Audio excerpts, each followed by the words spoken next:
So why would you hire a consultant? A lot of people feel like when they're starting a business, they know what they're doing. And a national statistic over the last 20 years is that every startup business has about an 80 to 90% chance of success the first year, the same the second year. So consultants come in handy by helping guide businesses to be successful. The reason you would hire a consultant in this case is for high quality cannabis.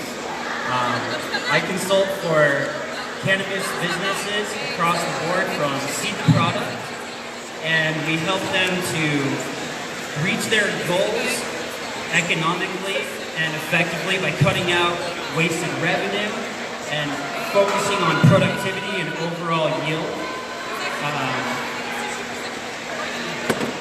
Excuse me, my clicker's being funny. Yeah, it's not on the screens.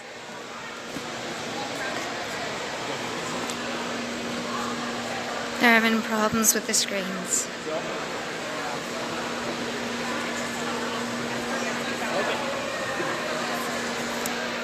So a lot of what I'm consulting with clients on seems to be contamination of their product, destruction of their product, and both of these are preventable with professional consultation.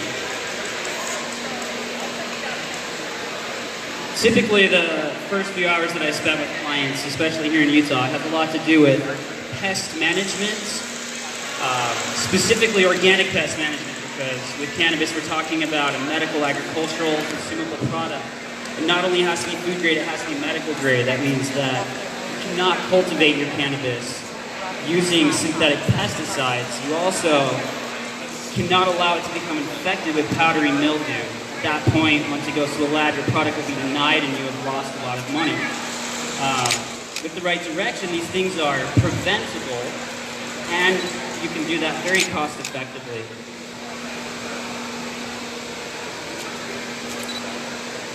So a lot of what I do besides the pest management has to do with nutritional diagnostics.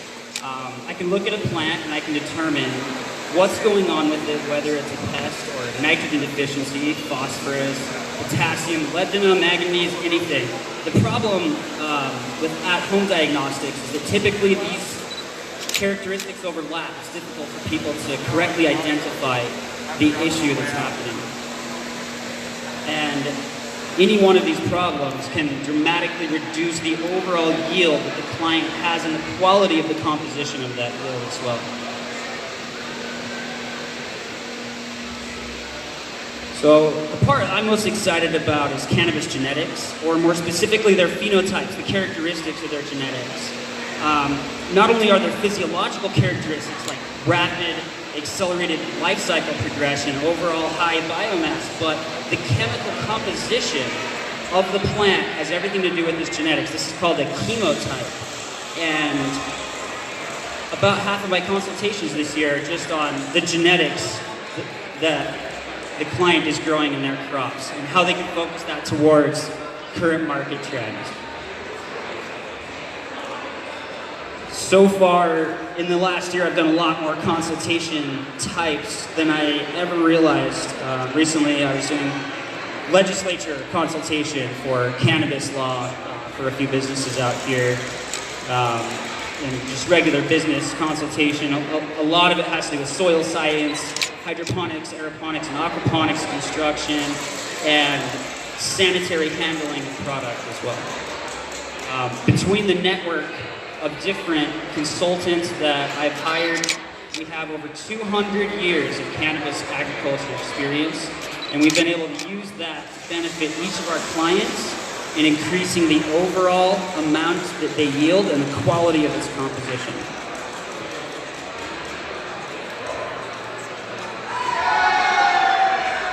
So, I lived in Colorado during legalization. I was able to work with a lot of patients, and it was really eye-opening for me because I watched them improve. I watched them get their lives back, and for me that was a really big motivator to pursue the industry, go to school, get a degree in botany, plant biology, and really understand what it is that I'm talking about so I can help these people. Right now I'm working with a few clients around the state, Utah, and out of state. Recently, I did a great contract with a company in South Utah called Happy Valley Hemp, and they're cultivating medical-grade smokable CBD colas, cannabis buds, and trying to meet market trends, which is really exciting. They have some super unique genetics, and they're trying to adapt them to the unique arid Utah climate, which is very challenging because this plant evolved in the tropics. You'd be surprised there are hemp farms popping up all over this state. They're just not telling anybody. There's quite a few in my hometown of Provo right now. And this picture on the right are some unique genetics that we discovered recently that can influence the composition of the plant. So the value of this plant on the right is more than any of the other plants in the entire crop, and it's immune. So isolating phenotypes is something we're really interested in. What we're trying to do right now, where we're trying to go, is essentially to try to consult for every business in Utah that has anything to do with cannabis, from cultivation to edible product creation, and then from there try to go to international consultations for corporations around the world, which we can do remotely, and also added monitoring services like security companies do as well inside of their greenhouses for environmental variables. Right now we're working with a company in Provo to develop software to monitor the environmental variables inside of greenhouse agriculture systems. We're very big about automating agriculture systems as well because that mitigates the cost of doing business and increases profitability for the businesses. We're really focused on the genetics because the genetics determine what it is that they're cultivating in the end and the quality that it has. Cannabis is a solid investment. It has been found in historical sites around the world since before recorded history, which is really interesting. It's one of the first cultivated crops. Analyzing market trends, we see that there's a constant upward growth, a high potential for development, and continuous growing public interest.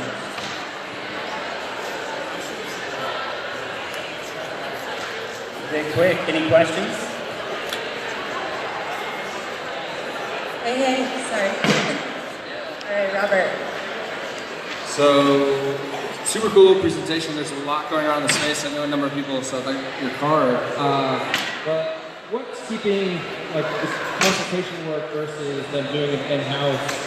Right. So how are you finding your market share there and interest? And then the other is how do you deal with the hemp side users and the cannabis side, the flower side? But how do you deal with other kind of federal challenges from the money laundering standpoint for you guys? So, luckily for me, one of the first networking contacts I made here was a cannabis attorney. He's given me a lot of direction. I consult with him and other consultants when I don't know what to do, which has enabled me a lot. So I've been able to take his direction. He's also shown me the legislature, which I grudgingly read through myself. It's pretty hard read. And so the advice that we give the clients is based on that legislature. We don't ever want anybody to break the law and waste their time and have to change things. That's very expensive. Also, the legislature is there for a reason, to ensure a quality product. In reading through it, you see how particular they are about powdery mildew, contamination, and storage, and that's really important to me. A lot of off-grid growers do not do that, and they produce a lower quality product that makes it harder for them to compete. Did I answer your question? So, something that stood out to me in your presentation was that it felt like, at least what I saw and what I heard, was that you're going after everything. And if you're doing everything, you're doing nothing. So I guess maybe it's more of a feedback than a question, but I guess the question is that, what are you focused on? Because I heard a couple of really interesting things when you're talking about genomes and phenotypes and things like that. I feel like that could be a potential point of differentiation. If I'm a grower, if I'm thinking how do I get more yield, or how can I differentiate myself as a grower, I would be interested in hiring you as a consultant if you were a specialist on phenotypes and mutations and things like that. So maybe it's just more of an advice than a question, but I guess the question then becomes, how are you standing out? Why would I want to hire you as a grower?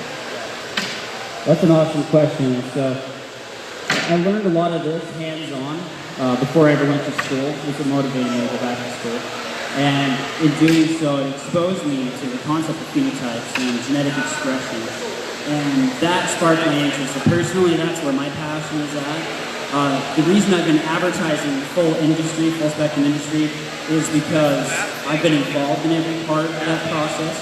And right now I'm training consultants to replace me in some of those other areas because it is such a big umbrella. And so the biggest thing I'm looking for investments for is to hire and train competent employees, mostly biologists and salespeople, and then to market so that I'm personally not spread so thin. You're right, because it's a lot to market.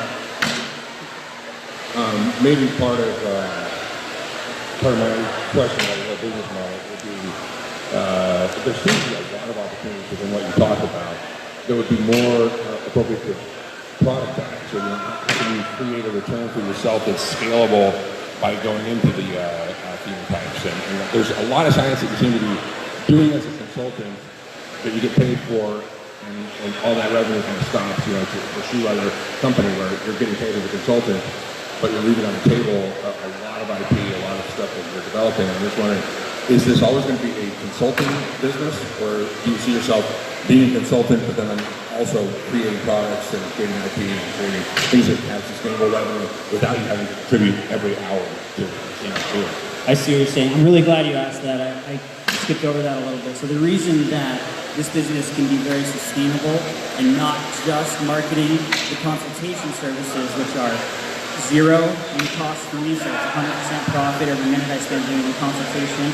But that consultation, it leads to an upsale, an opportunity for me to offer other services to my clients. Every single hemp cultivator I've met in Utah so far is essentially growing in our clay salt soil, and that allows them to reach a maximum of about 20% of their biochemical capacity for producing medical alkaloids. So every consultation is directed towards how can I give a solution to your problem.